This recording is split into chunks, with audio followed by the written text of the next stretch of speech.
Ryan Little. What's up and welcome. Oh, you don't have your headphones on. All right. I was trying to ignore you.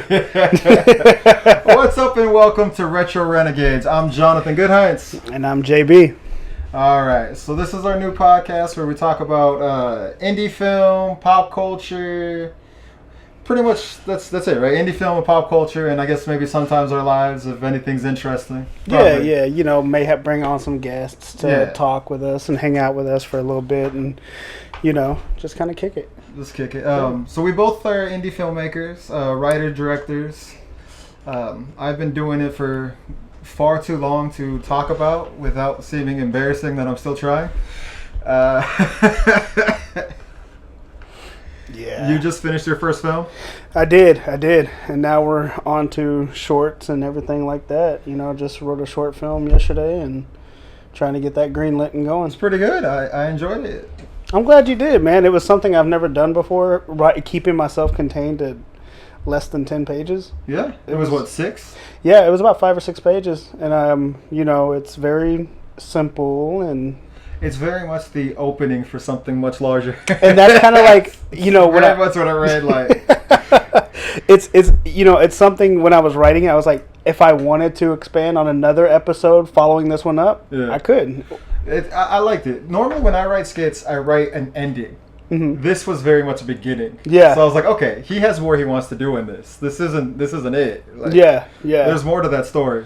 And it's going to be fun to watch that play out because I've already got the ending in my head. I just need to figure out if we're going to get there or not. So when you conceived it, it was a movie and you turned it into shorts or... You know, when I first conceived it, it was actually more just, you know, I was doing what you said. I took your advice. Just start writing. Yeah. Next thing you know, I ended up with that. And I was like, you know, I don't want to overcomplicate myself, send myself into a feature. Let's just stop here. This is a good endpoint and see where it goes from there. I have good advice. I don't always take it. Me and my friends are trying to make a short, and then me and my friend are writing, and I was like, I'll just write the first scene. I was like, the short's going to be like 10, 15 minutes. The first scene is like 6 pages, 7 pages. And I'm like, oh, this is going to be a feature. Well, that's like the most John thing I've ever heard. Yeah. I told you, man, good luck on that co-writing. It didn't work out for me. That person is still trying to take Well, this is like a long time collaborator. Every time I film something, she's my DP. Yeah. She's a great writer. I've read stuff she's written before, so I'm not too concerned about it. I really do hope it goes well, and I can't wait to see what you do with it. It'd be interesting. It's all about the housing crisis in America. Oh man, then yeah, it's the right time for that. It's the right time. I was looking into because I'm making more money now than I've ever made before, so I was like, I can probably afford a down payment on a house. I've never lived on my own. Let me look into this. And I was like, okay, give me 6 to 8 months and I can get a down deposit on a house, but I cannot afford mortgage when it's 7 or 8% interest. Yeah, how did that $800,000 house hit you for a 2-bedroom, 3-bath? Well, I found some 500 to 600 range, but it's the interest. Mm-hmm. The interest makes the mortgage like $3,000 a month. I was like, I can't afford that. My friend has a 5-bedroom house with a pool and she pays $1,400 for her mortgage. Yeah, but when did she get it? Just before COVID. That's the big deal, man. It's you know... those interest rates are going to have to come down. They're going to have to. They're going to have to... It's not sustainable. I saw someone said, like, man, I should have bought a house in the 90s instead of going to kindergarten. I know. Like, yeah, you should have. Damn kindergarten just getting in the way. It's insane, the housing market. So I want to make a slasher film that talks about the housing market. It's going to be interesting to see, man. I can't wait for it to come out. Well, I'm not going to beat you over the head with the housing market thing. It's just going to be kind of like in the background. Nice little subtleties there. Yeah, it's gonna be part of the motivation. There you go. I ain't even mad at that. So who's your slasher? We haven't cast yet. No. We haven't. Like I said, I wrote the first scene and then we're gonna co-write the rest. Oh, okay. I thought you already had someone in mind. Well, the goal is for us to get our old gang back together. So we're gonna cast outside of our group, and then whatever roles we have left, cast outside. Yeah. I'll probably end up playing probably the owner of the house or something like that. Something small, cameo like Alfred Hitchcock, just pop up. "What's up?" and Just pop out. Stanley that shit real quick. Yeah. God, man. Because I mean, obviously, I'm directing it. I mean, obviously, right? Well, like I said, I'm there to help, man. Just don't put me on a boom mic. I ain't gonna be friends with you after that. I just can't. I ain't gonna be friends with you. I'm just gonna be sitting in the corner, pissed off at you. Boom mic is an important role. Very important for somebody else. You've never done a boom mic? I've always done. Oh, I've done okay. boom mic too on 2 different sets. I'm never gonna do it again. I've done boom mics before. It's good exercise. I got man titties, dog. I can't be doing all that. My arms get tired. I was working on this movie, Gray Agenda. No. Gospel of Thomas was a short film, and I did boom mic on there, and then I got myself promoted to crew chief, which was basically first AD, but they didn't want to give me the credit for that. Yeah. So they invented crew chief title. This is my first real short I worked on, so I was like, all right. I went from being a PA to bossing everyone around, so it was nice. It was nice. But I started that doing lighting and boom mics, and so then the next feature, they're like, "Do you want to come back?" And I was like, "I don't want to hold the boom mic." I was like, "No, I bought this hook thing. It's the thing that I told you to buy." Yeah, it's like life changing. What was that? The C stand? Yeah, the C stand. Yeah. He's like, "I bought this, so you don't have to hold it ever again." I was like, "Oh, thank God." It's the nicest purchase he ever made. I tell you, man. I know I went and bought one on your recommendation. Never got to use it. It works wonders, man. I think it's sitting in storage right now. Well, you'll use it eventually. It's worth it. Well, I'm sure with the new short Yeah. and everything, I'm gonna finally be able to use it. And then whatever. If you say, "Hey Jay, let me borrow an extra C stand," I got you. It works wonders, man. Yeah. So, you're a young guy. You grew up in the 2000s, 2010. You're in 20, 25, 30. You're a kid. You don't know old movies or TV shows. So I'm trying to figure out what pop culture we're going to talk about because you don't seem to know anything before 2010. Man. That's the thing. See, that's not what it is. First off, I'm 32. All right. Okay. I'm 32. How old are you? You only like a little I'm older. 34. Yeah, shut your old ass up. Grandpa, got your damn eye lines and shit. Look, man, I'm gonna be real. I grew up more. God, I hate saying this out loud. Westerns. Like I was watching a lot of Maverick and Gunsmoke. Wow, real talk. Westerns is my weak spot in pop culture. Yeah, that's what I grew up. I've seen Unforgiven. I've seen. I love the Young Gun movies. I don't know if those count. But No, not at all. I'm talking about the good, the bad, and the ugly. Yes, Fistful of Dollars. Maverick with, and I'm not talking about the Maverick with Mel Gibson. I'm talking about the original Maverick, and with James Garner and all them. Okay, so I mean, I watch old stuff to an extent. Like, of course, I know you mentioned Alfred Hitchcock, and I still have nightmares about the birds. The bird. I just bought it on DVD. Walmart had 2 packs. So I was like, all right. I mean, I already have Psycho, but I'll buy it again. Just look at the birds. But it's funny. Growing up with my grandpa, we just sat there and we watched westerns all the time. My mom introduced me to 70s and 80s sitcoms. That's what we used to watch. But Mama's Family. You ever watch Mama's Family? I've seen an episode or 2. I watch sitcoms that I'm watching again as an adult, and I'm like, oh, I probably should not have been watching this. Like Three's Company and Cheers, where every other joke was about sex. And I was like, I was watching these in elementary school. Preschool. Yeah, but it was a different time back then, right? Back then. Well, and also the jokes were subtle. Yeah. Like even watching it now, I get it all, but it's like, okay, they're not actively saying sex; they're implying sex. Yeah.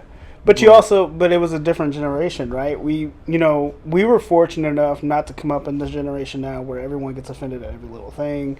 Back then, they didn't get offended at every little thing, so it's kind of a different dynamic how it is now. In a nice little bubble, because the 60s was very censored. Yeah. And then the late 60s, 70s happened. And from the 70s to the end of the 90s, early 2000s, it was kind of a free-for-all. Mm-hmm. And now we're going back to everything being very toned down. Like, you don't see... there's no hard feelings with Jennifer Lawrence, but you don't see, like, raunchy comedies anymore in movies. You don't see gritty dramas in theaters anymore. Those type of movies have gone away. Well, yeah, because everything's become so PC, right? Like, I mean, what was that new... Because, when we were growing up, we had American Pie... And at that time, you couldn't get more crazier than American Pie. And what was that new movie that? No Hard Feelings. No Hard Feelings. Yeah, That's what I'm saying. Like you have that. But that's it. That's it. That's. I mean. And even that's not. I saw it. It's not. It's not American Pie. It's not Porky's. It's not. Oh, Porky's.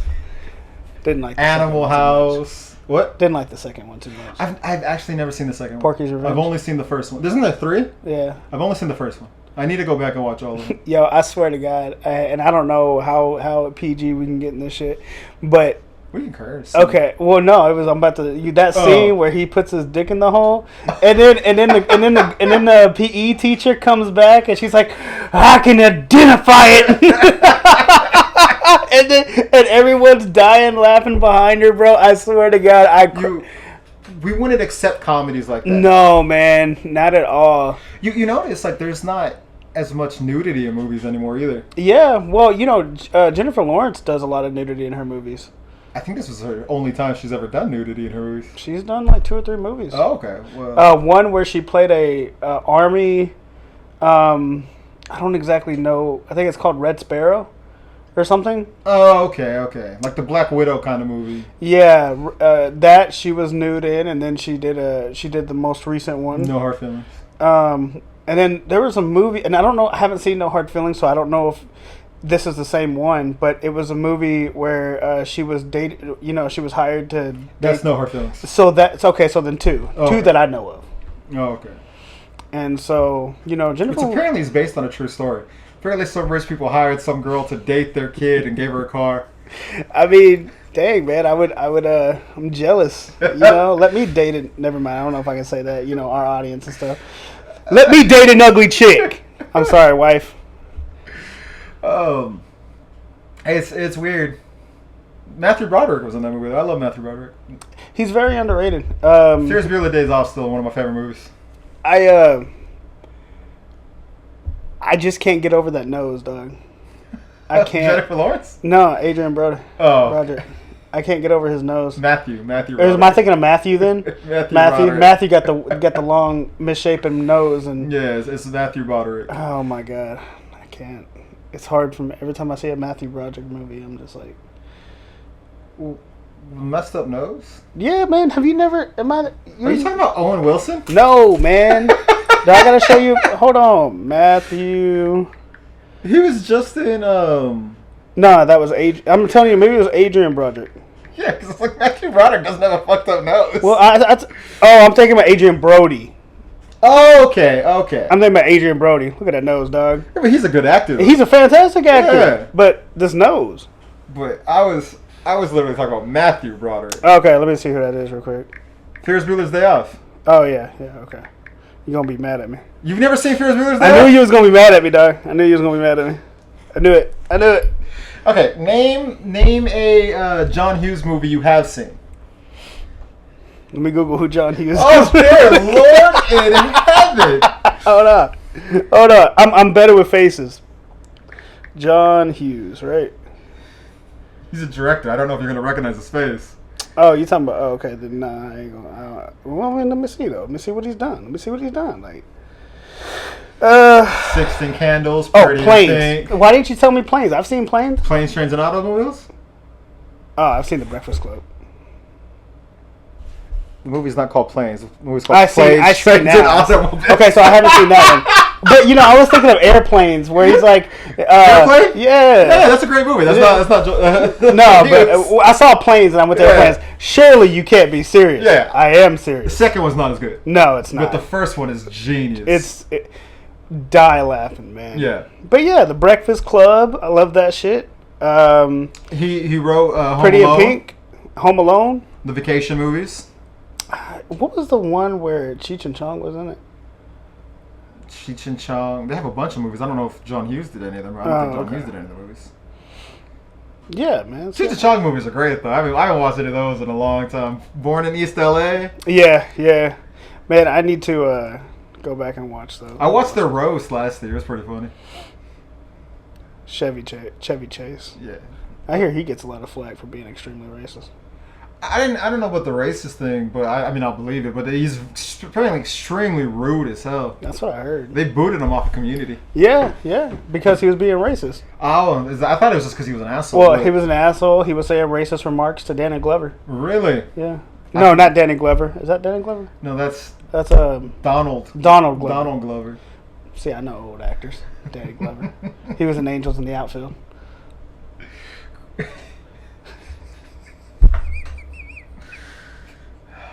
Angels in the Outfield is your go-to, not Lethal Weapon? I mean, we can go with Lethal Weapon too. You go with the second one, not the first one? Or 3. He's in the fourth one as well. If you're going to go Danny Glover in a sequel, you go Predators 2. Predators 2 is good. I didn't like it as much as the first one. I think it's the worst Predator movie. I mean, I think AVP was trash. The AVP movies aren't bad. They were bad. Bad. They're better than The Predator. What was that? 2008. What was that beeping sound though? Huh? Is it still recording? Yeah, it's still recording. I just forgot to mute my phone. Okay, we'll cut all that out. You mute your phone? Yeah, I did it before we started. I'm a professional. Might as well leave it in now. We done made a joke out of it. Fuck it. All right. The Predator, the one where they're back on Earth. Yeah. I thought that was kind of... I mean, it wasn't horrible, but it wasn't great. Yeah. I didn't mind the one Robert Rodriguez produced where Topher Grace and all them are on another planet. I thought that one was alright. It was weird. I haven't watched one since AVP. There's 2 AVPs. The first one. Oh, okay. Well, like when Prey is great. Like, what is the one where at the very end, the alien popped out of the Predator's stomach on the plane, or in space? That's Prometheus. Is that Prometheus? Yeah. That was the last one I saw. Okay, that's an alien movie. It came out of the Predator though. Are you sure?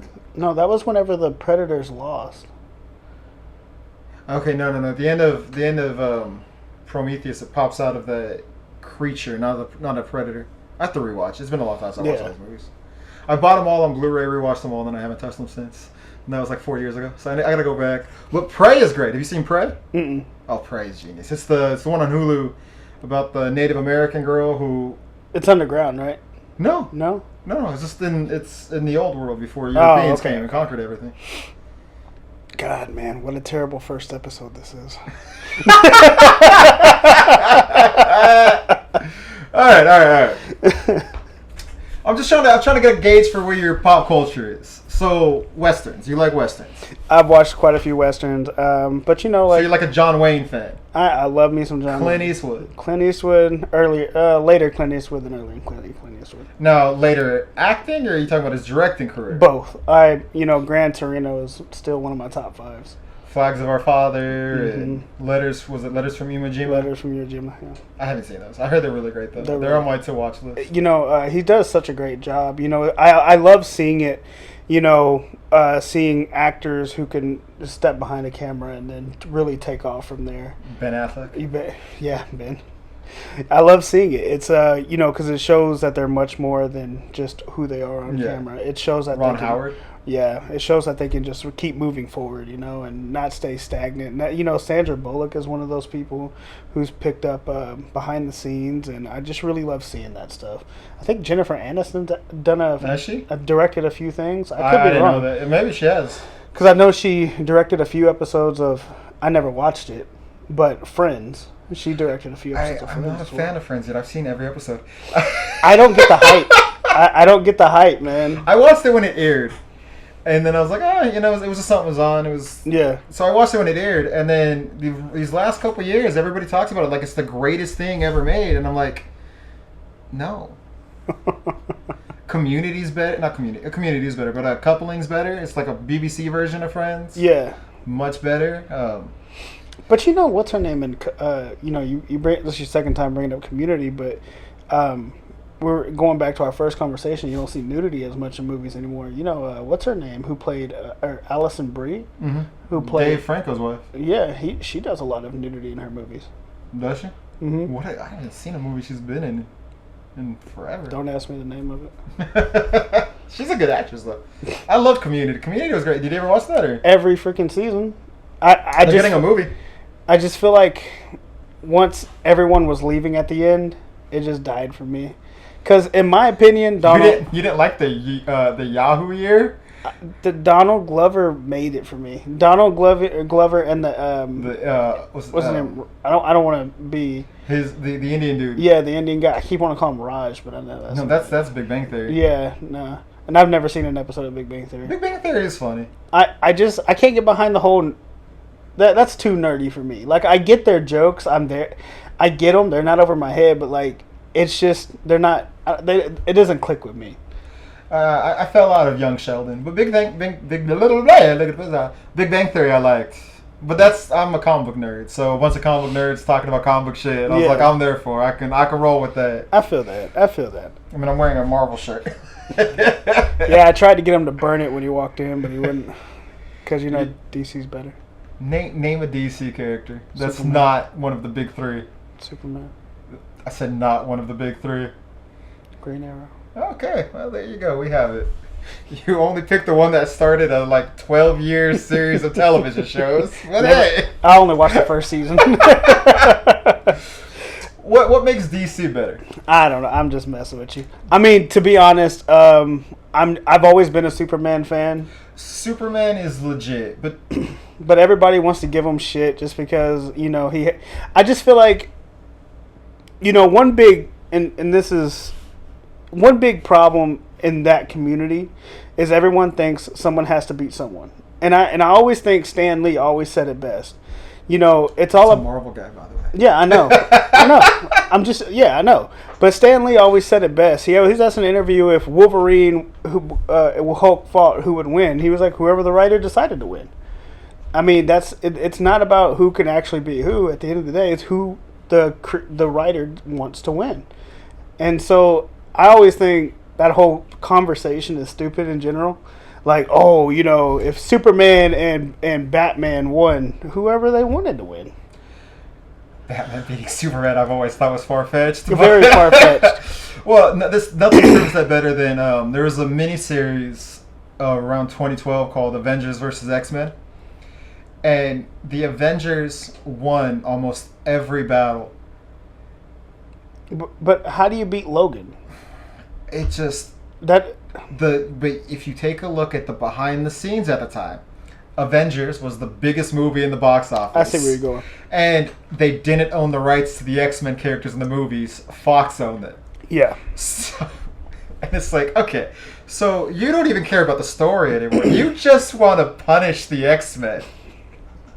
Which is whack, man. Because there's literally one of the issues on the spin-off series is Captain America fighting Gambit. And Gambit, he touches something, charges it, and it explodes. Mm-hmm. Did that to Captain America's chest, it explodes. Captain America still wins the fight while on a phone call. And it's like, this is bullshit.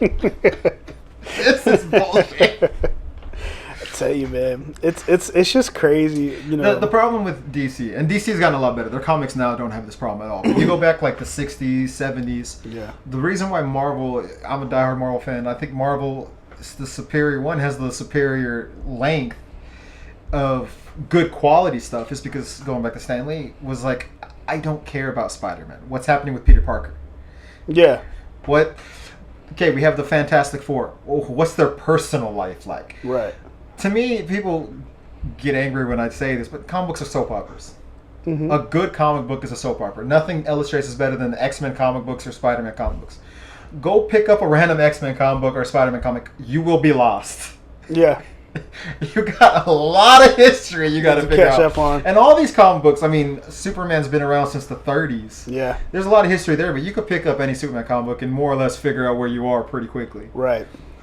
A good comic book should be a soap opera. A good any type of story should be soap operas. Soap operas are the best type of stories. I say not actually watching real soap operas. And I like that point of view. Yeah, because I never thought about it like that. But yeah, that's what it is. It's the history. And my favorite thing when I was younger, I've read way too many comic books now, but I'd read a comic book and it'd be like, oh, check this out in this old comic book. And then I would track that comic book down and then like, check this out. And slowly over the years, piecing together the history of these characters. It's fun. Yeah.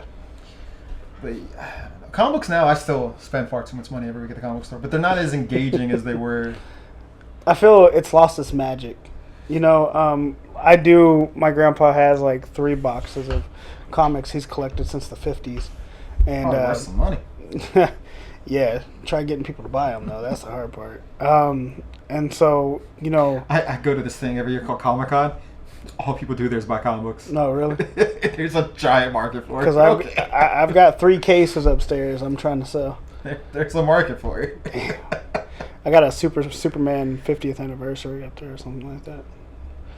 And so, but anyways, also the first edition where, what the fuck is his name? The Punisher meets Captain America. The first issue where he meets Captain America? Mm-hmm. I don't know what issue that is. I don't know what issue it is either, but... My cousin had the first appearance of Punisher signed by Stan Lee that burned in one of those California fires. That's heartbreaking. I think it was a reprint though, so it wasn't an original, but still, it was signed by Stan Lee. That's Stan Lee though. But we got way off topic here. Pop culture. We're figuring out where we're at in pop culture. So go ahead and introduce and tell them a bit about yourself. I'm Jonathan Goodhines. I've already introduced my name, but I'm a filmmaker. I write pretty much everything. I write scripts. I write short stories. I used to do skits. Those are fun, but I just feel like that's not really what YouTube is anymore, and I haven't really found another place to do them. I've been doing a lot of stop motion stuff. I work on indie films a lot, do podcasts, and then that's pretty much it. That sounds good, man. And then you said you do have a project you're working on, and you're trying to get that out. And currently writing on something. Trying to write a short film that's probably going to end up being a feature. Yeah. And then, man, just a little bit about me is I run Overload Productions, where I try to, market everything in house. I don't try to reach out if I have to. Like editing, voice recording, podcasts, it's all done here, even design and stuff like that. I film, write, just try to stay active as much as possible. Where did that name come from? Damn, fuck you. No, here. So, in my younger years, I was a rapper. Wanted to be the best rapper out of DFW in Texas, Fort Worth, the best. And so I saw what you did there. You eyes here. No, the name comes from when I went from. I used to rap under a moniker named JB, JAYZ-B. So after I walked away from rap for a little bit, I needed to reinvent myself. So I came back as Big Fusion. So Big Fusion was kind of like this artist who fused hip-hop and rap and rock and rap and just tried to fuse different genres into my music. And so the name of my first mixtape was Fusion Overload. And then I don't know, I just saw, I started a media group with one of my friends. Didn't work out. Grand Royal Media just wasn't there, and so I left him everything Grand Royal Media, and I reinvented myself as Overload Productions. And I just took what I was, Fusion, Big Fusion, the Overload mixtape, and then just took it from Overload Productions and just kept everything moving. Had to go single again, man. Okay. My company is called Blueroof Productions. It's just named after the apartment complex I grew up in. It's very simple. I didn't make it too complicated at all. Damn. Well, now I'm complicated. I just made it simple.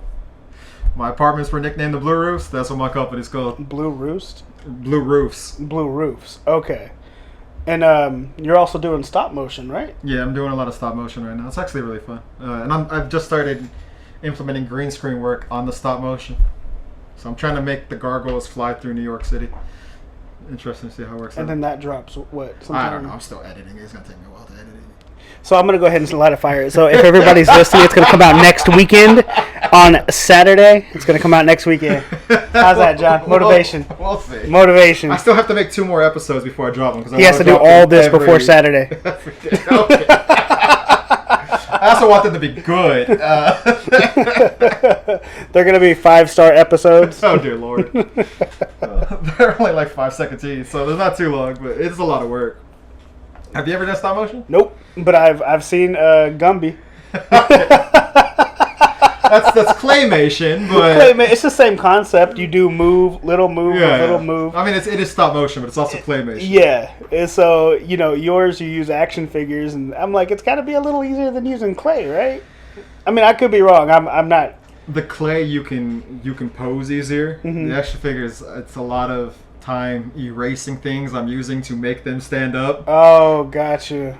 A lot of wire work that has to be erased. I mean, you're doing a lot of wire work. At least and I've seen a lot of your stop motion. I don't ever notice any of the wires. So you're doing a lot better than the X-Men Wolverine Origins.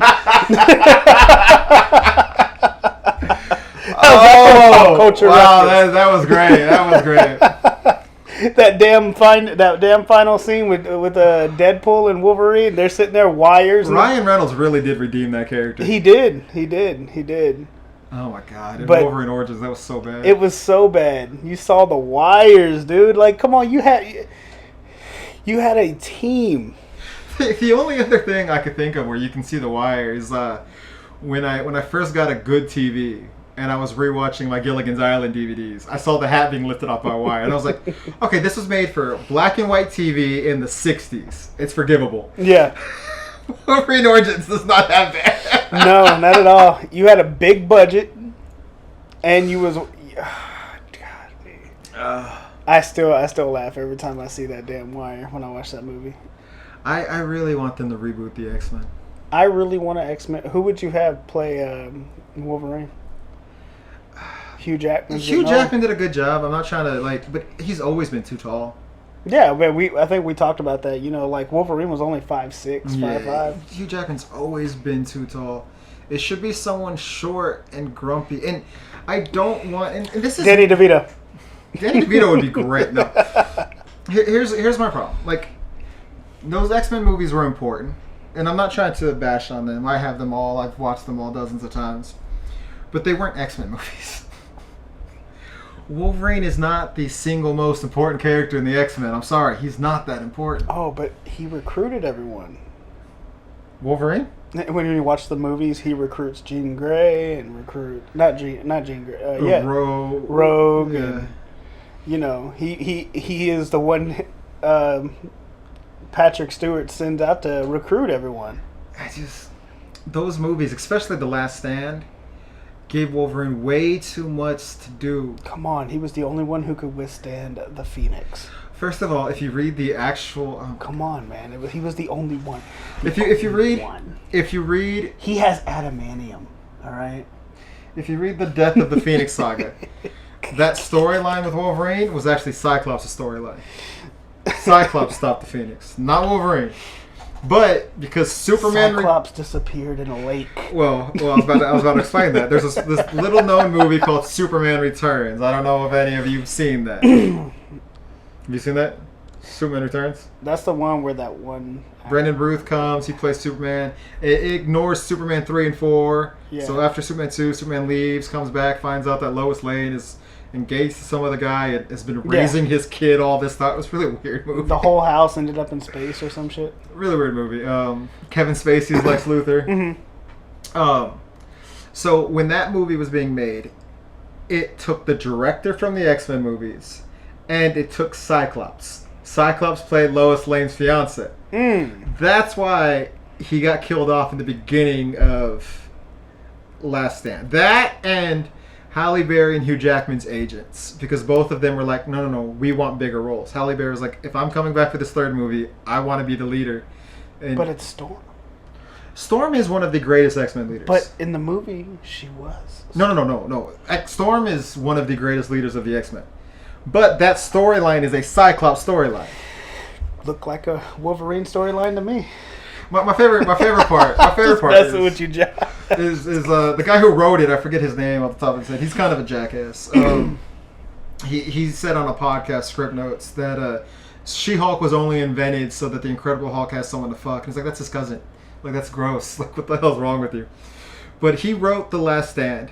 And then they let him write Dark Phoenix. So this dude tried to write this storyline twice, and both times are horrible. I don't normally like bashing people. I feel bad. But he just did such a bad job. But be honest. Yeah, he did such a bad job. Those movies are bad. Yeah.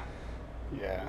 You know, I don't know if it comes across. I'm a huge X-Men fan, so that far off the mark, it irks me. It didn't seem that far off the mark to me. Like Wolverine storyline.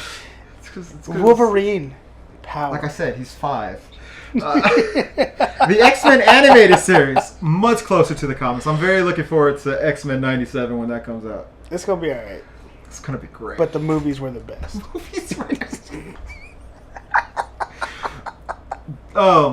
Days of Future Past is supposed to be a Kitty Pryde story. They made it surprise, surprise, Wolverine story. But I'm not trying to bash Hugh Jackman. He did a great job. But every movie was about Hugh Jackman. The first movie about Hugh Jackman. Okay, fine. It's an X-Men movie. He's the most popular X-Men. I get it. The second movie, a Wolverine origin movie, when they had already announced that the next movie coming out was Wolverine origin. Why did he need 2 origin movies? He is turning really red. I don't know if the camera can see that. Why? Hey, turn the camera a little bit. Why was this necessary? Alright, there you go. I don't understand why this was necessary. Look at your face, dog. You are red. Look, you wanted to talk about X-Men. I'm just living life right now. Because usually I'm the red one. Look at this. Look at this. God. X-Men 3 wrote off Cyclops, gave his storyline to him. First Class, which shouldn't have had Wolverine in it anyways, but they're like, hey, let's give Wolverine a cameo. It was too much Wolverine. Can we have a X-Men movie that's not centered around Wolverine? I didn't watch anything after X-Men 3. I didn't like the whole Jennifer Lawrence playing Mystique type shit. She wasn't great in it. No, I don't think. I also didn't like the fact that it was never referenced in the first 3 movies, but all of a sudden Mystique and Xavier are siblings essentially. Like she's living with him and growing up. It makes no sense. It's just out of left field. And Alex Summers was one of the original X-Men. So Cyclops is now the younger brother. Why? I just couldn't get behind it. I couldn't. I stopped after Wolverine told the greatest story ever. Dear Lord.